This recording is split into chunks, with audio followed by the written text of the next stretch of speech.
Ladies and gentlemen, we are back with an exciting guest today. There's a reason I'm wearing the Letterman's jacket. I have my linebacker teammate that made my life easier. John Tarver's in the building, ladies and gentlemen. Yes, sir. How you guys doing, man? Man, I'm glad to be here, man. Fired up. Experience, man. Yeah. First podcast. I'm glad to be doing it with my brother George. I'm glad too. You want to let people know like how this came about? Yeah, man. I actually was on Facebook. I made a post. I'm like, yo, man, I really want to get into podcasting. George actually commented. He said, yo, I'm going to bring you on Gridiron Junkeez. I'm like, oh, yeah, man, let's do it. There was no doubt in my mind I wasn't going to come, you know. So, you know, thank you for the opportunity, man. I appreciate it. Of course. I want to start spreading the love back to the people that, like, I deeply connect with, you know what I mean? Because playing sports with people, like, develops a bond with an individual that no other type of thing can really do. Like, I mean, there's work bonds, but that still doesn't, like, relate to all the hard work and effort you put in, like, with teammates over the years. Most definitely. So that's what I wanted to spend, like, the first 10 minutes on this show talking about is, like, we played football together my junior year. Yeah. Or, my senior year, your junior year. Yeah. And we were inside linebackers next to each other, and we were playing on a pretty successful team. We went 7-2 in the regular season, got bounced the first round of the playoffs. Yeah. But still, like, the memories that I have of that season, like, forever changed me. I want to just go back a little bit. Like, what are some of your favorite memories? Man, it's kind of hard to even start, you know. One of my favorite memories, man, is probably our first game. We didn't really know, you know, we knew we had a good team, but we didn't know what the team was about, you know what I'm saying? So when we came out that first game against Cimarron, bro, and it was on TV, and we blew them out 38-0, man, that's probably one of my best, you know, memories from that season. We just came out, bro, and kicked their ass. You know what I'm saying? 38-0. Yeah. To win a trophy, right? Right. It was like a big-ass trophy. It was a rivalry game to start off the season, which is, like, in my opinion, it's the perfect way to start a season off. Because, like, there's so many teams where they're playing, like, tune-up games. Exactly. You know what I mean? Like, shit had to get real for us real early. Most definitely. I think one of my favorite memories was during summer football practice. The amount of shit that we would talk when we were just playing and, like, so here's the thing that I think a lot of football teams do wrong. Mm-hmm. Like, in summer football, and this is for all you high schoolers out there. I actually do have quite a few high school kids in the Valley that listen because, like, I've shouted out their pages and stuff. So, like, you give some advice here to the young George stirs the pot. Don't let him fool you. I do stir the pot. I'm the only person that keeps it real with these kids. Yeah. I mean, somebody's got to. Right, you have to. You know what I'm saying? You have to keep it real with them. You know what I'm saying? Don't hype their head up and things like that. But, you know, it's always good to, you know, keep it real with them. And I'll tell you what, we're about to keep it real with you right now, because if you are practicing in the summer and you don't have pads on, but you're afraid of contact, like, I think you need to reevaluate the sport that you're playing. Yeah. And I think, there's, like, rugby's a sport. Yeah. Right? So, like, I would equate to what we did during summer football practice, like, we were just playing rugby, bro. Right, most like, definitely. People were going down. Yeah. Like, it was not, we would not take things lightly. And, like, LaRon Perkins. Yeah. Let's just start with him. Yeah. Let's just start with what was his nickname? Perron Lurkins. Perron Lurkins. I remember. Okay, I remember. I had him in physics, and the dude was just like energy. Yeah, energy. Yeah, he's gonna. Yeah, oh my god, man, that's LaRon Perkins was a big shit talker. You know what I'm saying? He's gonna talk shit to you. But honestly, man, LaRon, he made the team better. You know what I'm saying? Yes. He definitely made the team better. Every team needs one. Yeah, man. He was gonna talk his shit, but he was there for you. He was always there to help you. You know what I'm saying? He was just that guy who's gonna talk shit, like kind of like a big brother. You know what I'm saying? Yeah. Who's always gonna talk shit to you, pound you, but he means good by it. That was hilarious. He would only weigh like 170 pounds. Oh, yeah. Like at his max. Soaking wet.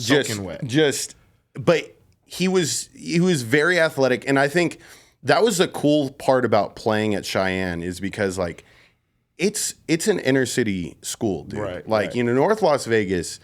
You know, we were competing with the talent that Canyon was getting. But if you look at the teams, they were built the same. Right, like, exactly. We had a whole bunch of athletic kids, and we didn't have huge linemen. Yeah. Until the Rose Brothers showed up. Exactly. Wait, now hold on. Until the Rose Brothers. Because Deion Sanders, is that the guy who's the coach now? At Colorado? Yeah. He was the one who was saying that like for defensive line, he wants single parent. Guys. Cheyenne was filled with okay, dogs. just making sure. Yeah, most definitely. Bro. Just making sure. No doubt about it. Did Matthew have both his parents in his life? Labonte? Yeah, the quarterback. Let's talk about that really quick. Matthew Labonte actually lived with his grandparents. Oh, that's right. I remember. Yes. I've been to his house. Yeah. He lived with his grandparents. Matthew Labonte actually, before his freshman year, bro, was his first year playing contact football. He always played flag 7-on-7. You know what I'm saying? Yeah. I believe if Matthew Labonte, if he played football, physical football his whole life, this dude would be in college right now somewhere starting. This dude had an arm. Yeah, that was the thing that was crazy. That's the thing. He's one of the people that make throwing a football like look easy. Yeah. And the shit would just come out like spicy. Like Bro. I play catch with Austin out in the back sometimes, and I like, you know, I try to put some zip on it, but like it's still like I tell him, I'm like, just understand that it gets way faster. No, most definitely. Like the ball comes at you fucking hot. And he played a perfect role. Any other high school, Matthew starts. Like most definitely. You know, AJ was still a very good quarterback. At least he knew the game a lot better than Matt knew the game. Most definitely, he did. Matt, man, yeah, when he threw that ball, bro, you heard the zip on the ball every time he threw it. But like you said though, if I had to choose between Matt and AJ, because that was a big deal for us. Oh, Matt should be starting and this and that. I'm like, we actually had a quarterback controversy. Yeah, we did. Legitimately, we did. But honestly, man, I would have chose AJ to be our starting quarterback just off the simple fact, like you said, he knew more about the game. He was a veteran. Matthew, he was still kind of timid, you know what I'm saying? So although he was a great quarterback, he was just still, you know, had his moments where he was timid, scared to get hit. He didn't really. I mean, AJ really didn't make right reads, but hey, no, listen. There's a reason we lost. Oh yeah, a lot. Like first round of play. I mean, we were so like. To be fair, I had senior year with him, and he slept every day. I mean, that's what an athlete does. Yeah, I know. I had Dave in my class, so he wasn't sleeping. Dave Rose. Yeah, Dave surprisingly, because I had him freshman year, he would sleep all the time, Yeah. and then senior year, he didn't. Dave Rose. You going to Dave, right? I fucking hang out with Dave all the time. Oh my god, yeah. I had our junior. It was his senior year, my junior year. I had Dave Rose. We had library. We were like student names for library, bro. The easiest class. Oh my god, the easiest fucking class. This dude was a fucking straight jokester. You know what I'm saying? I love David Rose. This dude, straight jokester, you know, but when it came down, you know, to talking about sports and shit, this guy, he always knew what he was talking about and things like that. Oh, 100%. Man, this dude, man, I learned. Huddle. Man. Huddle. Man. That's how we would call huddles. It's fucking 110 degrees outside. He's about to die. Man, it was. I loved playing with David. All the Rose brothers. Chris, man, I think my favorite Rose brother was probably Chris though. Fucking, he was the baby. Yeah. One of the biggest guys, but he was a fucking sweetheart. I fucking loved Chris. He was a sweetheart. His freshman year, he got pulled up. Like, he was the only. Well, Joe had the same treatment too. But I mean, they were all like studs. So in order for Cheyenne to be good, like I said, you have to have a mix of like that athletic. But then we also had some big linemen. Big Leo. Yeah. Dude. Oh. Man. Okay. All right. You want to know? Like Leo would take. We would run snakes. Which means you have to run across. You just follow the lines on the field, right? Yeah. Like a snake. The whole fucking 100-yard field. When I tell you, everybody would be finished and Leo would be on the 30-yard line. Yeah, we all had. Leo would be on the 30-yard line of the other side of the field. like, dude, and you just. It almost felt like the weight competition show. What's the Strongman? No, bro. The one where they take fat people and they make them skinny. Biggest Loser. The biggest loser. Yeah. No, literally. See, he wrestled too, and I remember somebody took him down, and everybody, because this was our freshman year, we were like, somebody took Leo down. Yeah. Like, how do you do that? What was Leo in high school? Fucking. No, he was 400 pounds. Easy. No, like, and he was tall. He was like 6'1". Here's the thing, and I don't hold it against Leo, right? Like the fact that he had to run a snake, but like Leo doesn't need to run snakes. No, at all. Leo needs to just jog up and down the field consistently. Definitely. He was so like, man, and then that would be me carrying a 200-pound rucksack on myself, and then running snakes. Yes, bro. Like, and then when we were all done, man. Go back to Lone Ron Perk. Oh, let's go help, man. We was all go run back on the fucking field and tired as fuck. Snakes. You'd finish the snake and then you just go back and start running with Leo. Yeah, man. I remember some dudes used to stay in the back, stay behind, didn't even fucking come help. Coach Hatch being back there. Hey, he ain't done. Ain't nobody done. Oh my gosh, man, Coach Hatch. Oof. He was my favorite. He fucked me up in wrestling. It was great. Down City. That's all I remember. Yes. George says that all the time here. Down, they don't know that's why this studio isn't tough yet, John. Yeah. The fuck you mean? I haven't taken him to the city. Oh man, I've been coached by Hatch. What do you mean I don't? Oh, man. What do you mean? This dude. But it's not just you, Austin. It's other people. But go ahead. I couldn't even believe that Coach Hatch was a fucking lineman. When he played football, he told me he was a fucking center. I'm like, what are you? This dude. I knew Coach Hatch was fucking nuts when I walked into the fucking weight room.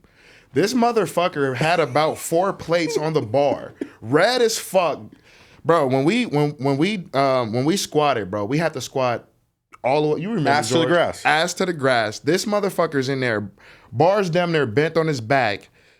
He's come back up, red as fuck.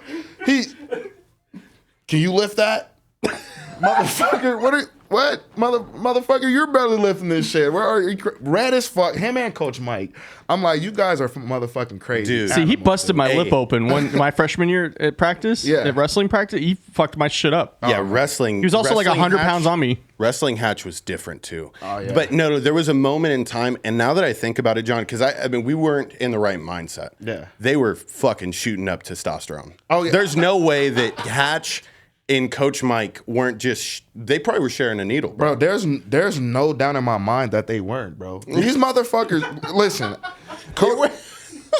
Bro, I think I weighed more than them motherfuckers in high school. These motherfuckers are really putting weight. Man, I remember even Coach Norris, he had put like 315 on a bar. This motherfucker, up, yup. I'm like, what the fuck is going on in here, bro? Like, these dudes are really getting it in. They would just they would show off. But okay. I want to go back. Let's touch on a couple of people that if we didn't have them senior year, we would have sucked ass. Yeah. Dave Walker. Oh, most definitely. In Cheyenne running back history, and I know we have a lot of good running backs. Yeah. But his name deserves to be up there because he was so good, man. Dave Walker was a Hungry Dave. He reminded me of LT. Exactly. Hungry Dave. Hungry Dave was a fucking animal, bro. That's two different people that we're talking about. Exactly. There was Dave Walker. And there was he ran Hungry track. He was a great person. Most definitely. But then there was Hungry Dave. Exactly. Our senior year. Exactly. A fucking bowling ball. Hungry Dave was a fucking bowling ball, bro. I would never forget the time. I don't know if you remember this, George, but we played Mojave. Is this the George Mojave story? Khalid Walker fucking pummeled Dave. It was the loudest hit I've ever heard in my life. It was it was one of the craziest high school hits I've ever seen. But fucking Dave popped right back up. It was a trampoline on the floor. Exactly. He hit the ground so hard that he popped right back up. And I'm like, oh my God, okay, now we're about to get Hungry Dave. You know what I'm saying? He's fucking okay. You won't like Dave when he's hungry. Oh my God, bro. After that, Dave fucking proceeded to shit on every individual that just came in front of him. Exactly. So Dave was the definition. You said bowling ball. whenever there was a defender in front of him, now there was a moment in time where he was little Sweet Feet Dave. Yeah, right. Very rarely did we get Sweet Feet Dave, Exactly. but I appreciated it. Exactly. But Hungry Dave was looking to run through a motherfucker's face. Oh, easy. Every time. Every fucking time. Don't get in front of this motherfucker. He's gonna run right through you. You know what I'm saying? Do you want to know what gave me confidence going into senior year? Because this is always a scary day, especially for you high school football players. The first day of pads, you know the Oklahoma drill's coming. Oh man. Yeah. And you know. What's the Oklahoma drill? So it's 2 linemen, a running back, and a linebacker. Yeah. So like the linemen very rarely make the play. Yeah. It's really like, will the linebacker look stupid? Will he get run over? Right. Like, there's a whole lot of shit that could happen. So when you're a senior, you have to bro, it was no question. Like as soon as first day of pads comes, I have to hop in line first. Yeah, most definitely. And who hops in line in front of me? You know. It was Hungry Dave at the time. It was Hungry fucking It was Hungry Dave. You're like, I have to guard you? And you know what gave me confidence? It was the ultimate stalemate. Yeah. And that's where okay, that was a good work for both sides. Yeah. You know what I mean? He was trying to run through my fucking face. Yeah. And we just yeah. And then we just kind of like pushed off two fucking buses colliding, you know what I'm saying? It was just it set the tone for the day though. That's like that let me tell you right now. First day of pads, okay, you have to be the tone setter. You know what I mean? Like most definitely. I'm sure your senior year, yeah, you were fucking had to be. You know what I'm saying? First in line. Yeah, that's just what they expected. You know what I'm saying? Especially for you, George. You were captain and shit like that. We all knew who George was. You know what I'm saying? But like you said, you have to set the tone in order, for the team to be like, okay, now it's grind time. You know what I'm saying? Yeah. No, that's the type of energy that I'm glad we set because Austin, we tied a Nevada State record that year for most felonies. No, Canyon Springs. They probably had us. Yeah, they probably has us by a long shot on that one. Most definitely, and probably Mojave too. You know what I'm saying? Yeah, Chaparral. Yeah, they were on.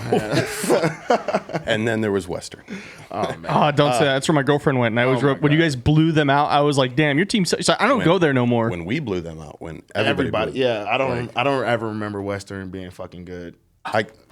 I know they were good back in the day. You know what I'm saying? But like the '80s. Yeah, when I was in high school, did they even win a fucking game? If I'm not mistaken. No, there was a long time where they didn't. Yeah. My dad, when he coached there was the last couple of not winning seasons, but the seasons in which they got 2 to 3 wins. Yeah. What year was that? That was 2010. Okay. 2011. Yeah. So yeah. Yeah. It was a long. I was still in time. middle school then. I mean, I can't believe we spent this much time on Western. No, really. But we set the Nevada State record for most consecutive shutouts. Most definitely. And that was something that when you have a defense that's so fucking dialed in, and I think you saw this in the NFL this season. D'Amico Ryans said it for the 49ers. He was saying, it's just simple is better, right? There's not a lot of concepts that we ran senior year. Exactly. We literally ran 4 fucking plays. Right, base 11, cover 2. And everybody knew their roles and their assignments, right? Definitely. And sometimes shit gets a little too complicated. Now at the high school level, you don't need to be as crazy with the coverages. In college, it definitely increases, but at the end of the day, simple is better. And we fucking would just blitz the shit out of teams. Everybody. Nobody knew what to do. Like Everybody. Austin. Imagine they line 5 people up. Sometimes they'd bring a lineman in or a tight end in, and they have a running back. So but we would go all right, we're gonna send 7 people at you every fucking play. Every time. Make a decision right now. And so it would get overwhelming, and they'd just be like, "They're still doing this in the third quarter." Bro. They started this first That's drive. all we did. Bro, I remember all we did. I remember, bro. It was a game. I don't remember which game, bro. We only ran 11.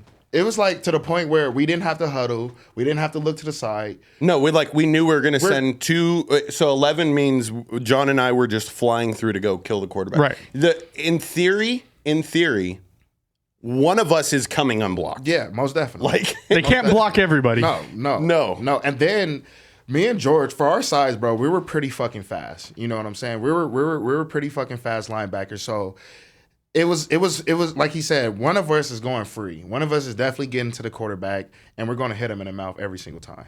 That's exactly how it was. I am looking through the 2015 Facebook post things now, and there's just like one dude that, you know, if we didn't have him, none of this would be possible, but it's Coach Tank. And why is Coach Tank, and Austin, you could even attribute to this, why is he the greatest coach because he left we've ever had? He left during our first ever JV tournament in wrestling. He left like 2 hours in. He's like, all right, y'all got this? I'm out. And we were like, oh, so we started coaching each other. No. Football coach. Oh, well, he punched the locker, right? Oh my God, listen, Tank was the greatest football coach, first off, because he did it by himself. He was literally by himself. And this guy, offensive coordinator, defensive coordinator, special teams coach, everything. Water guy. And this guy, Tank, if it's not one person on earth who knows about football, it's Tank. He can read defenses, he can read offenses. This dude, he all he knew how to do was win. Think about it. My freshman year, we went undefeated. Your guys' freshman year, you guys lost to one California team. Yep. The team, Ayala. Ayala, exactly. The team after me, which was like man David Ramirez, his team, they went undefeated. This dude fucking went to flag football for girls and won 3 state championships. Yeah. He said, I'll do it better. There's no way that this guy didn't know. If he just wins. He was a winner. So he was a fucking winner. I have a great story about, it was like first high school football memory. Like he was my high school freshman coach, and we went and watched film for the first time, right? Mm-hmm. And he was showing us film from last year. And he it was the opening kickoff, and he just paused it. And he's like, I want you guys to remember all the numbers that are on the field right now. And like, we're like counting, like remembering those numbers. He's like, those are the only 11 motherfuckers that are going to play this entire game. And I was like, so he was like, if you're not in the top 11, you're not going to play. Get that through your head. And I was like, oh, this is serious. Yeah. You know, like that's in a simple way, like this is what a lot of other high schools I would imagine fail in. Yeah. Because very rarely did we ever have issues where it was like, oh, my kid isn't getting enough playing time. You know what I mean? Right. And like, because he kept it real. Yeah, most definitely. He kept it real from the jump, and I feel like so many high schools out here, just young kids, they have this like entitlement. Yeah. But it's like you need to understand, especially at the high school level, if you want to make it to college, you are probably going to play both sides. Yeah, you have to. And now high school players aren't doing that as much. Yeah, I noticed. You see that? Yeah, I noticed that, man. And it's crazy, bro, because like you said, bro, George had probably the best hands on the team. You know what I'm saying? And say it again. Yeah, the best motherfucker. Stop. His head can only get so big. I mean, I don't drop passes in the back, and you know that. I'm sorry. You know that. I'm sorry. Okay, so when it rains, we play a little game of we're done when the ball hits the ground. Yes. Who let the ball hit the ground? I was getting creative with it. Yeah, I think he was just, I think he just did that. Fucking around. Yeah, trying to OBJ it. But yeah, man. A lot of us, bro, played both sides of the field. I don't know why they're trying to establish like one position. It's just when you play one side of the ball, you really don't get that feel for what the like. Say if you want to grow up and be a coach, you know what I'm saying. I remember Norris always told me, he was like, you will be a great offensive coordinator because you always play defense. You know what I'm saying. Very true. By not putting them on both sides of the ball, you know what I'm saying. I just think it slows their grind down. You know what I'm saying. Yeah. Can I ask a question about that? Because now it seems like everybody wants to, like in high school, they're already preparing for NFL. Yeah, they're already in that mindset. So they're like, why would I want to potentially injure myself on defense when I'm a really good running back or a really good wide receiver or a tight end? Yeah. You know what the thing is too, and it goes back to not being real, right? Because think about it. If you are now saying, okay, there's going to be 22 spots that I have to fill. Right. There's less hearts that you have to break. Right.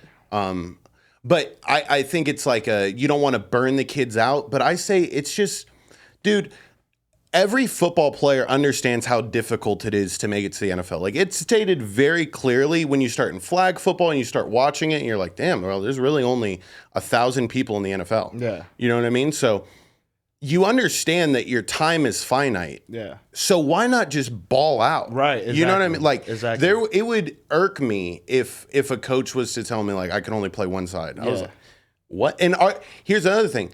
Teams don't practice like that. Yeah. And I think that, like, we would practice. One day would be the offensive preparation day. The second day would be the defensive preparation day. Exactly. You'd see the fucking starters, flip sides both days. Exactly. And then Wednesday we do like a little mix type thing. Yeah.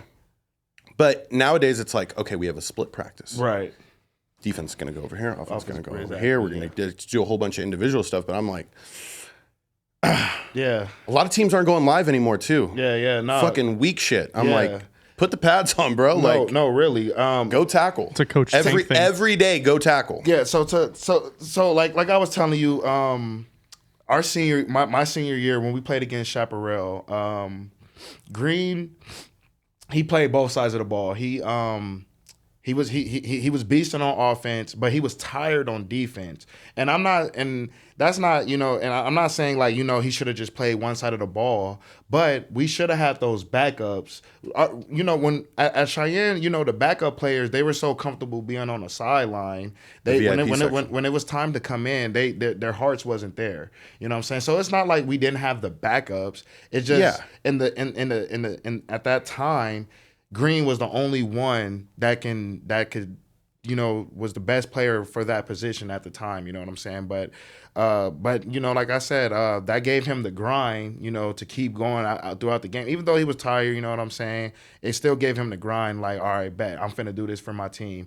When you play on one side of the ball, you focus on just focusing on you instead of the team. I felt it so much. Like once I went to UNLV and I experienced like the separation for a season. Yeah. Talk about just like not even knowing people. Yeah. You know what I mean? Like being able to relate with people.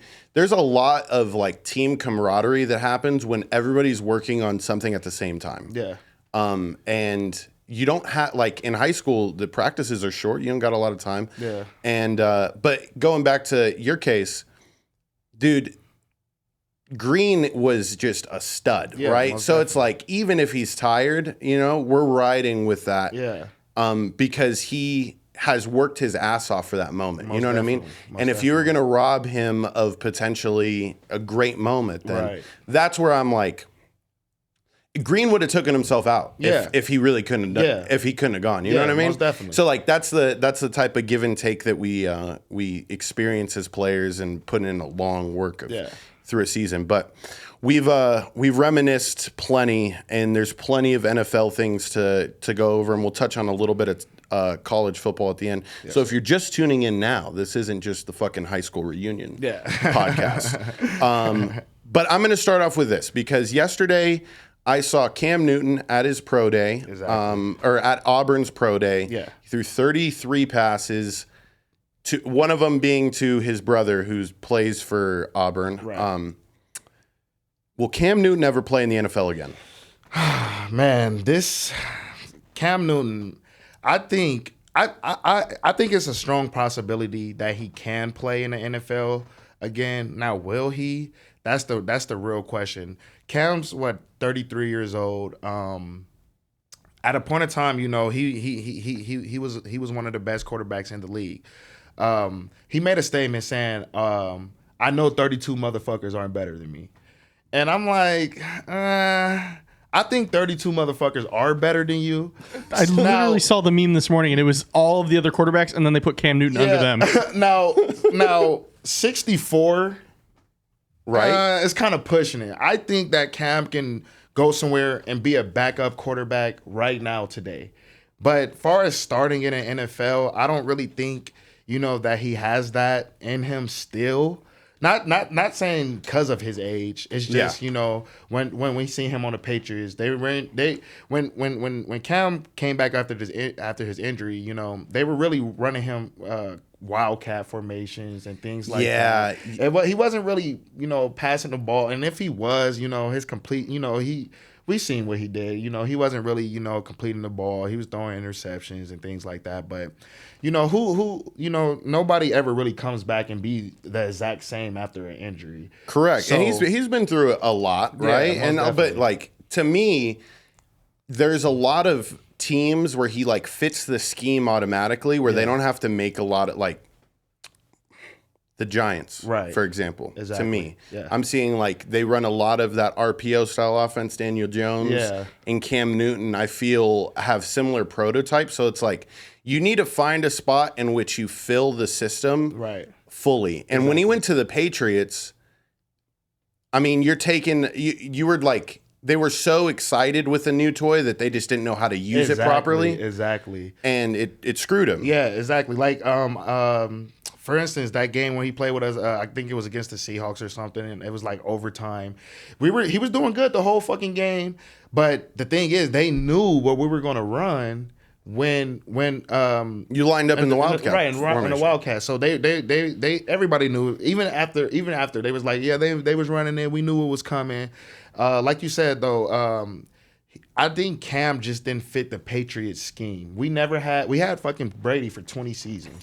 We never had a fucking dual threat quarterback. You know, we didn't have a quarterback that was running the ball. You know what I'm saying? So I just think that he just didn't fit with the Patriots scheme. You know what I'm saying? Yeah, and so to go back to the question, I think he will play in the NFL again. Yeah, I think it gave me, whenever I see players doing this, it just immediately sent me back to Colin Kaepernick and him. Like, it's like every other season, this dude's having a little tryout for some team. Right. You know, at least he did it with a pro day and it wasn't a private workout like Odell's punk fucking ass. Right. He wants $15 million as prima donna. And it's just, I don't see it. Yeah. You know why? Because Odell doesn't block. Yeah, exactly. Okay? Exactly. If I need a receiver, like I want a Debo Samuel, I want a little thick body boy to fucking be that double threat for me. Exactly. That DK Metcalf type fucking player. Yeah. Thank you. Most He's definitely. worth $15 million. Yeah, most definitely. No doubt about it. And so with Cam, I had those Colin Kaepernick type feels. And Cam, in a way, he's similar to OBJ, and like, I don't know, there's like that breed of players that, you know, they do the podcast and the black and white filter, right? You know, smoking cigars, right? Fucking exotic cats, yeah, exactly. You know what I mean? So he is of an exotic breed, yeah. But I still think he's the best player. I mean, we can't forget MVP season, right? Taking the Panthers to the Super Bowl, right? Leading Auburn to a national title. Exactly. Like, the dude's a winner. Exactly. So like you definitely, like, for me, I'm seeing a subtle difference between like players that have that type of look to their brand. Exactly. Yeah, and that's what's basketball wrong. Player style. That's what's wrong. That's what's wrong with the NFL and like in politics. People forget these guys' resumes. You know what I'm saying? What they did before. Mm-hmm. So yeah, man. Like I said, I think that Cam he could play in the NFL again. It's just like, is there more to it? What is there that, you know, that's stopping him from being in the NFL right now? Is there? And that's, you know, and I think it's the brand. Yeah. Right. You know what I mean? I think it is the possibility of the whole look at me situation. Yeah. Same thing with Tebow, right? Right. But Tebow's like completely opposite, but still very much like, I'm about the brand. Right. You know, that Jesus type stuff. Yeah. But Cam Newton, that's an interesting possibility for a lot of teams. I wouldn't be surprised, right, if the Ravens lose Lamar Jackson. Mm-hmm. They're not like, Cam, you fit kind of perfectly into this pistol style offense that we run. Yeah. That makes sense to me. Yeah. But I want to know, since you're a Patriots fan and we touched on Cam playing for the Patriots, what do you think this next season looks like for the Patriots? Are you hopeful? You guys made a lot of moves. We did make a lot of moves, man. I actually woke up this morning and seen that we got back Mills. We had let him go, got him back. The only thing I'm really worried about is our defense. You know what I'm saying? Our our offense is good. We brought back Bill O'Brien, a familiar face. When we went undefeated, he was the offensive coordinator. He was the 2007 season. So he knows the scheme. He knows football. He knows offense. He was just Alabama's offensive coordinator. Yep. So I'm really excited to have him back. Everybody's kind of shitting on Mac Jones. I like Mac Jones. You know what I'm saying? This guy can fucking throw the ball. He was screaming at Matt Patricia for not letting him throw the ball. Matt Patricia wasn't. He's a defensive guy. You know what I'm 100%. Saying? He's not an offense. He's not an offensive guy. So I'm really excited for Bill O'Brien to be back, and so I think they're going to bring back the scheme that we had with Brady, the play action scheme, throwing the ball down the field. Juju was a fucking great addition. I love that we got Juju. He's gonna. I think Juju's gonna have the season that he had with the Steelers. You know what I'm saying? Because I agree. Even I like Juju on the Steelers more than AB. You know what I'm saying? AB was just that big name, but people don't realize that Juju was really fucking snagging balls, getting them, the quick slant. Bro, this dude stepped up. You know what I'm saying? But, he just didn't have all the shine because, of course, Antonio Brown was there. Damian Harris, we let him go, but I think I've been looking at, keeping track of the mock drafts and shit, and I really think we're going to go get Bijan Robinson. Hold on. You know what I'm saying? Everybody in their fucking mom right now. Yeah. I'm not exaggerating. Why does every NFL team think they're going to get Bijan Robinson? Because literally everybody loves this, and I'm not saying he's a bad player. He's a great player. I like him. Yeah, I like him. He's a stud. Yeah. And you keep seeing the Texas highlights. Yeah, exactly. That one play where he literally jukes 8 people. Exactly. Yeah, and he's everyone's a fucking like, animal. That dude would look really good in a Saints jersey. Yeah. I've thought it. You know what I mean? Who needs Austin Eckler? I think the Patriots are going to get him because Belichick, he doesn't make moves like that unless he knows something else is coming. Think about it. The Patriots have always had great corners. We had Asante Samuel, fucking Stephon Gilmore, Malcolm Butler, Darrell Reeves, Aqib Talib.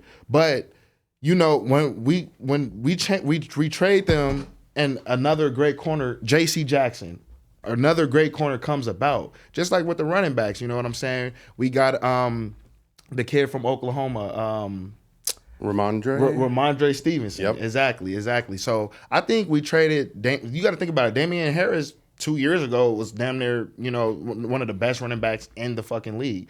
So I think when Belichick makes moves like that, he has something in mind for another player to step up and be that big name. You know what I'm saying? No, I think so. The question is, are you hopeful? Like, what are Patriots fans approaching this season like, oh yeah, no, if we don't win the Super Bowl, it's a failure? Are you like no, I'd be happy if we made the playoffs? Yeah, it's like this, bro. The Patriots been running the AFC East for damn near over 2 decades. Now look at it. Bills, look, they're stacked. The Dolphins are stacked. Even the Jets were doing good at the beginning of last season, now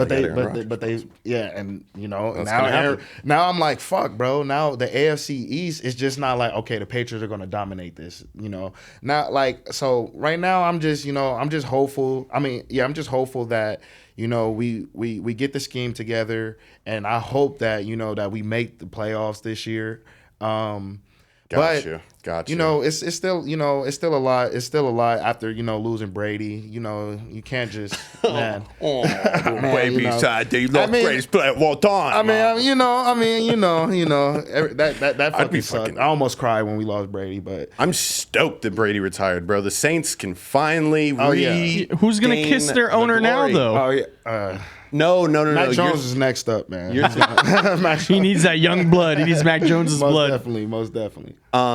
That's always a question that I like to give the true fans of the team, because based on what you told me, if they start the season off, the first 8 weeks and they're like 5-3, yeah, you're gonna be like, going to the Super Bowl. Oh yeah. We're going to the Super Bowl. Yeah, most definitely. We got the best coach in history. That's where I do agree. You guys there's no question about it. Belichick's he's a magician, so that's why.